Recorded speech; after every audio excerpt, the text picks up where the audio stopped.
ચોપાટી ખાતે આગામી તારીખ 18 થી 20 નવેમ્બર દરમિયાન લશ્કરની ત્રણેય પાક દ્વારા દિલધડક કવાયતનું નિદર્શન કરવામાં આવશે, જેની તૈયારીના ભાગરૂપે થઈ રહેલા હેલિકોપ્ટર અને જહાજના આટાફેરાએ લોકોમાં કુતૂહલ જગાવ્યું છે.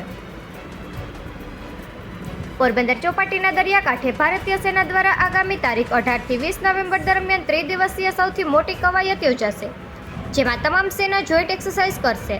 દેશના વિવિધ ભાગોમાં અવારનવાર પૂર, હોનારત, ધરતીકંપ, વાવાઝોડા જેવી કુદરતી આફતો આવે છે.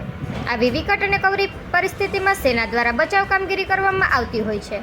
ત્યારે ચોપાટી ખાતે નેવી, આર્મી, એરફોર્સ, એનડીઆરએફ અને એસડીઆરએફ દ્વારા સંયુક્ત એક્સરસાઇઝ કરવામાં આવશે અને રાહત અને બચાવ કામગીરીનું નિદર્શન કરવામાં આવશે. સમગ્ર આયોજનને લઈને હાલ ચોપાટી ખાતે આર્મી સહિત વિવિધ સુરક્ષા એજન્સીઓની ટીમ આવી પહોંચી છે, જેના દ્વારા એક્સરસાઇઝ શરૂ થતાં પહેલા હાલ તૈયારીઓ ચાલી રહી છે. જેના ભાગરૂપે ચોપાટી નજીક સમુદ્રમાં અનેક જહાજ અને આકાશમાં હેલિકોપ્ટર સતત આટાફેરા કરી રહ્યા છે, જે ચોપાટી ખાતે આવતા લોકોમાં કુતૂહલનું કેન્દ્ર બન્યા છે. ચોપાટી રાજમહેલની પાછળના ભાગે સમગ્ર કાર્યક્રમનું આયોજન કરાયું છે.